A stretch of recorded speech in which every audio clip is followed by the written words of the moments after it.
Hello student, আজকে আমরা শুরু করব ক্লাস 10-এর এবিটি এর টেস্ট পেপার 2025-এর। পেজ নাম্বার হচ্ছে 140। তা চলো শুরু করি, বেশি সময় নষ্ট করে লাভ নেই। তাহলে কোনো মূলধন এক্স বছরে দ্বিগুণ হলে বার্ষিক সুদের হার কত হবে? এখানে অপশন দেওয়া আছে। আমরা শুরু করি। কোনো মূলধন বলছে এক্স বছরে দ্বিগুণ হলে বার্ষিক সুদের হার কত হবে। তা মূলধন তো আর দ্বিগুণ হচ্ছে, তাহলে আমরা দ্বিগুণ তো আর এমনি এমনি হবে না, এটার সঙ্গে আসলের সঙ্গে সুদ যোগ হবে সমান, তখন মূলধন মানে আসল হয়ে যাবে দ্বিগুণ।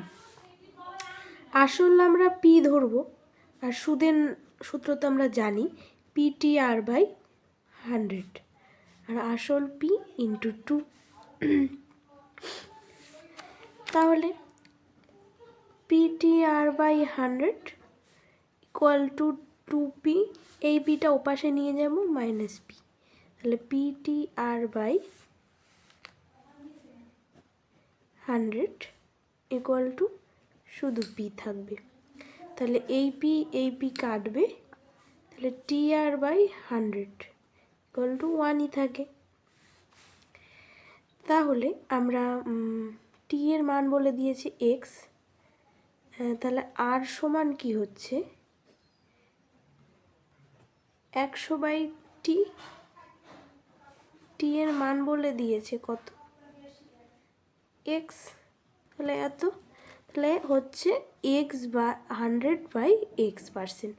তাহলে আমাদের অপশান, কোন অপশানটা হচ্ছে অপশান বি। অপশান বি আর অপশানটা হচ্ছে কারেক্ট। তাহলে 2-এর অঙ্কটা কি বলেছে? 2x² + 5x + k - 3 = 0 দ্বিঘাত সমীকরণের বীজদ্বয় পরস্পর অনন্যক হয়, কে এর মান? অপশান দেওয়া আছে। তাহলে চলো আমরা সমীকরণটা দেখি কি বলেছে। 2x² + 5x + k - 3 = 0 বলেছে বীজদ্বয় পরস্পর অনন্যক। তাহলে আমরা যদি একটা বীজ আলফা ধরি, একটা বীজ আলফা ধরি আর একটা বীজ 1/α, তাহলেই পরস্পর অনন্যক হয়ে গেল।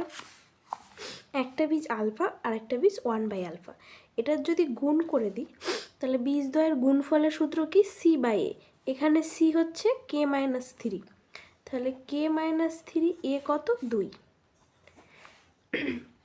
তাহলে গুণ দিলে আলফা আলফা কেটে গেল, তাহলে এদিকে 2 = k - 3, তাহলে 3টা এদিকে চলে আসলে যোগ হয়ে যাবে, তাহলে কে, অতএব k = 5। তাহলে কে এর মান বেরোলো 5। অপশান কত?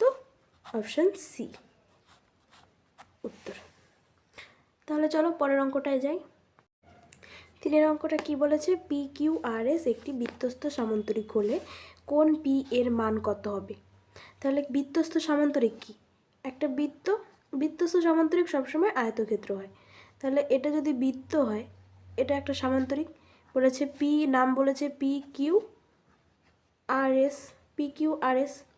বৃত্তস্থ সামান্তরিকের যে আয়তক্ষেত্রের কোণ সবসময় 90 ডিগ্রি হয়, আয়তক্ষেত্রের কোণ সবসময় 90 ডিগ্রি হয়, তাহলে পি এর কোণও 90 ডিগ্রি। অপশান কত আছে? অপশান সি হয়ে গেল। পরের অঙ্কটায় চলো। 4-এর অঙ্কটা কি বলেছে? 2 cos 3 θ = 1 হলে থিটার মান কত হবে? থিটার মান কত হবে? যে 2 cos 3 1 সমান, দুইটাকে একের নিচে নিয়ে আসি, কি আসে দেখো, দুইটাকে একের নিচে নিয়ে আসলে আসে 1/2। 1/2 কার cos কতর মান হচ্ছে? 1/2 হচ্ছে cos 60 ডিগ্রির মান, তাহলে cos 3 θ সমান cos 60 ডিগ্রি।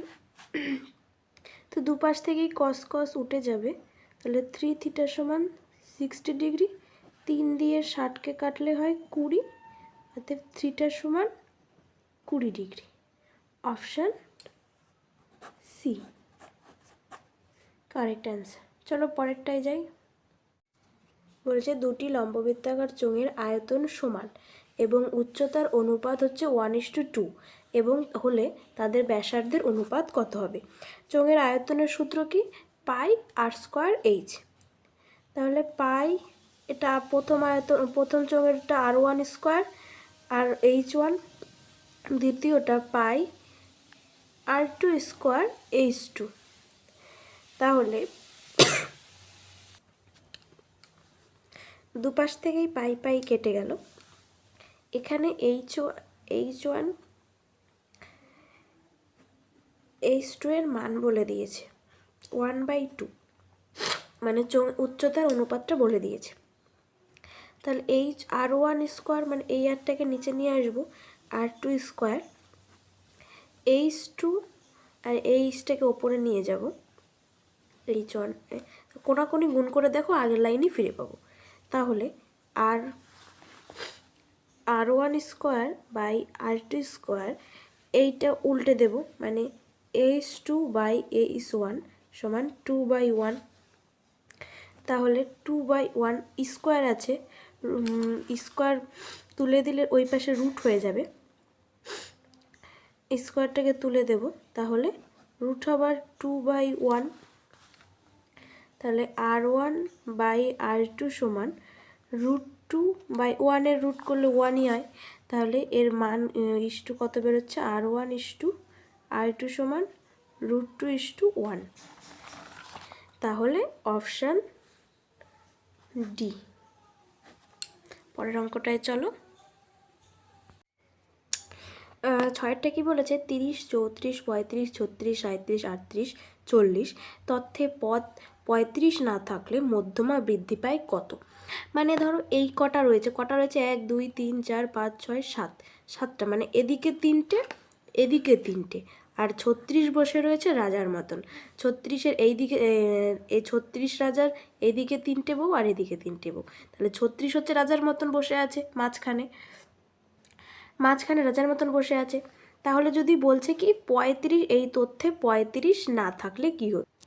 35 না থাকলে কি হতো, কীরকম হতো?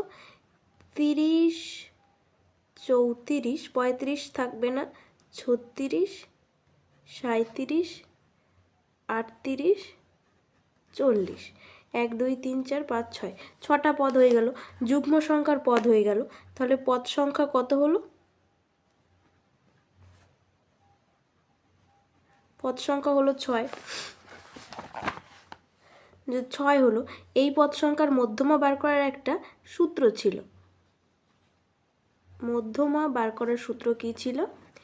n/2 তম পদ যোগ n/2 + 1 তম পদ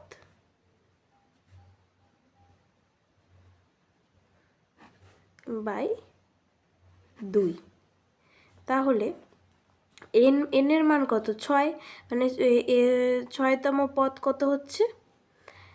36, আর n/2 মানে 36-এর পরে 1 যোগ চলে কত? 37 বাই 2। তাহলে কত হচ্ছে? এটার মান হচ্ছে তোমার 36 আর 37 যোগ করলে হয় 73, 73কে 2 দিয়ে ভাগ করলে হয় 36, 2 × 72, 1 পয়েন্ট নিলে 0, 5, 2 × 10, তাহলে আসছে তোমার 36.5। 36.5। তাহলে মধ্যমা বৃদ্ধি